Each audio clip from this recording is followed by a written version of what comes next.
Today, we are going to explore one of the fundamental concepts in calculus, that is, finding derivatives using the first principle. Let's take this example f of x equal to sin x. If someone asks you to find the derivative of sin x, you might quickly respond with cos x, isn't it? But have you ever been asked to prove it? Let's see how to prove by using this first principle. We can start by writing the definition of f dash of x. F derivative of x is always equal to limit h tends to 0 f of x plus h minus f of x over h. This is the definition for all the derivatives. It doesn't matter if it is cos x, sin x, natural log, exponential, whatever it is. This is the only definition. Let's see how to prove it. F of x equal to sin x. So if you write in terms of this definition, then it is derivative of sin x, that is equal to limit h tends to 0 sine of x plus h. So instead of x, you have to write x plus h minus sine x over h. Now this sine of x plus h, it is in the form of sine of a plus b. What is the formula for sine a plus b? Sine a cos b plus cos a sine b, isn't it? This is the formula for sine a plus b. What we have sine of x plus h. So you have to take, instead of a, you have to take x. Instead of b, you have to take h. So instead of a, you have to take x. Instead of b, you have to take h. And here also, instead of a, you have to take x. And here also, you have to take h. This is the sine of x plus h. And starting, we have limit h tends to 0. Let's take limit h tends to 0, and we have minus sin x. So let's take minus sin x over h. And observe here we have a sin x term, and here we have a sin x term. So let's take it sin x as common. So that is equal to limit h tends to 0. Sin x, take it as common, so you're left with cos h and then minus 1. So let's write cos h minus 1 plus remaining what you have, we have cos x times sin h. Let's take cos x times sin h over h. So this is the limits in addition. So you have to use addition law of limits. So limit h tends to 0 sin x cos of h minus 1 over h. So we are using addition law of limits. So you have to split into two parts, plus for this also you have to apply the limit h tends to 0 cos x times sin h over h.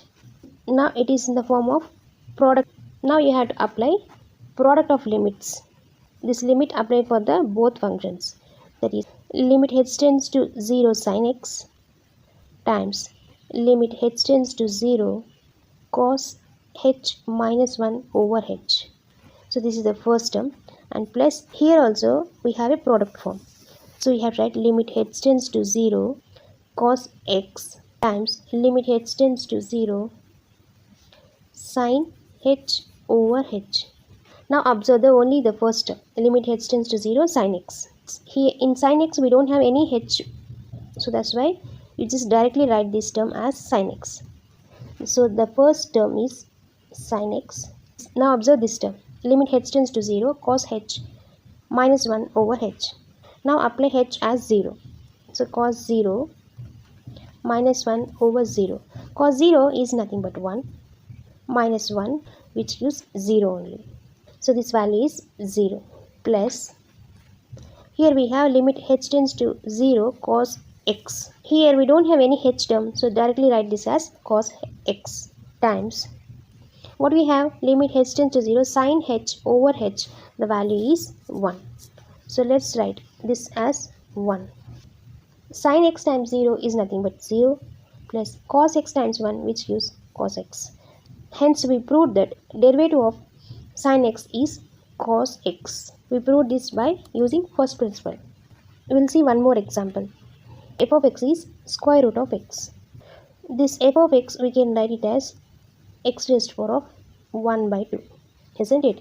So to find this derivative of x raised to the power of 1 over 2, So usually we can use this formula. Derivative of x raised to the power of n. The formula is n times x raised to the power of n minus 1. Derivative of x raised to the power of 1 over 2 is, the formula is n times, that is 1 by 2 times x raised to the power of n minus 1, that is 1 over 2 minus 1, which gives minus 1 over 2. So this we can write as 1 over 2 x raised to the power of 1 over 2, that is 1 over 2 root x. Use this n times x raised to the power of n minus 1 formula, we can find the derivative of x. But if they ask to use the first principle, how can you solve it? Let's see. So what is the first principle formula? Derivative of x, that is, it is always equal to limit h tends to 0 f of x plus h minus f of x over h. So limit h tends to 0, square root of x plus h minus square root of x over h. We have a square root, that's why we need to do rationalize. So here we have a minus, rationalize, do with plus. So x plus h plus root x over square root of x plus h plus square root of x. Now the numerator is in the form of a minus b times a plus b. The formula is a square minus b square. So our a is square root of x plus h, so it is whole square, minus b square is root x whole square. Here square and square root, here square and square root, and gets cancelled. So you left only numerator as x plus h minus x. X plus h minus x over h times square root of x plus h square root of x. Here plus x, here minus x gets cancelled. So we left only with h. And observe here numerator h and denominator h also gets cancelled. Left only 1 over square root of x plus h plus square root of x. Now substitute h as 0. If we substitute here as 0, then that is equal to 1 over square root of x plus 0, which gives x, plus here square root of x. Square root of x plus square root of x, which gives 2 times square root of x. So this is the derivative of square root of x, which is 1 over 2 root x. We proved by using first principle. Let's see one more example. Suppose if we have a function cube root of x, how can you find this? By using first principle. Let's see. We can start by writing the definition of f derivative of x. So here f of x plus h is nothing but cube root of x plus h, and f of x is nothing but cube root of x. Cube root of x, we can write it as x raised to the power of 1 over 3.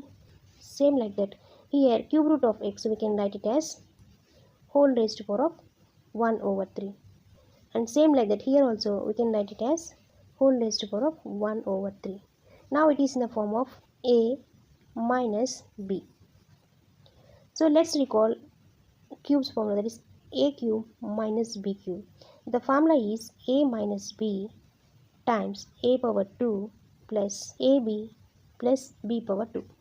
The numerator, it is in the form of a minus b. So let's write in terms of a minus b. So a minus b, that is equal to a cube minus b cube over a power 2 plus ab plus b power 2. So instead of the numerator a minus b form, we can write in terms of this. So our a is x plus h whole power 1 over 3. If you do power 3 on both sides, here 3 and 3 gets cancelled, you left only x plus h. Now let's take b value, which is x raised to the power of 1 over 3, isn't it? So here we have b cube. So let's do cube on both sides. So you left only x. So a cube minus b cube, that is x plus h minus x. This is the numerator, right? Now let's take the denominator. What we have? We have a power 2. So our a is x plus h whole power 1 over 3. So this is a. We need to do power 2. So now it is in the form of a power m whole power n. We can write this as a power m n. So we can write this as 1 over 3 times 2, which gives 2 over 3. So we just write 2 over 3 plus AB. Our A is x plus h whole power 1 over 3. Our B is x raised to the power of 1 over 3 plus our B is x raised to the power of 1 over 3 whole power 2, which gives x raised to the power of 2 over 3. This is the numerator value, isn't it? Let's take as a numerator. Limit h tends to 0. What do you have? X plus h minus x over x plus h whole raised to the power of 2 over 3 plus x plus h over whole raised to the power of 1 over 3 times x raised to the power of 1 over 3 plus b raised to x raised to the power of 2 over 3. So x raised to the power of 2 over 3. This is the numerator value. Still we have denominator at h. So let's write as h at denominator. Here plus x and minus x gets cancelled. So you left only h at numerator. And observe here numerator h and denominator we have h. Let's get cancelled. We left only 1 over this the long term. Here now substitute h as 0. If here you substitute h as 0, so what we are going to 0, so is x plus 0 is nothing but x only. So we have x raised to the power of 2 over 3. And here also if we substitute h as 0, so x plus 0 is nothing but x only. We have to remove this h tends to 0.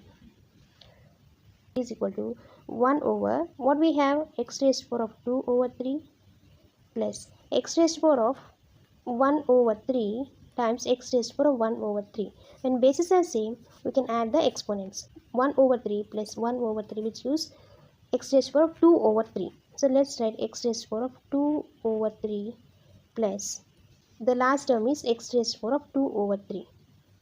We have x raised to the power of 2 over 3, x raised to the power of 2 over 3 plus x raised to 2 over 3. So that means we need to write 3 times x raised to the power of 2 over 3. So this simply we can write it as 1 over 3 x raised to the power of minus 2 over 3. Derivative of cube root of x is 1 over 3 times x raised to the power of minus 2 over 3.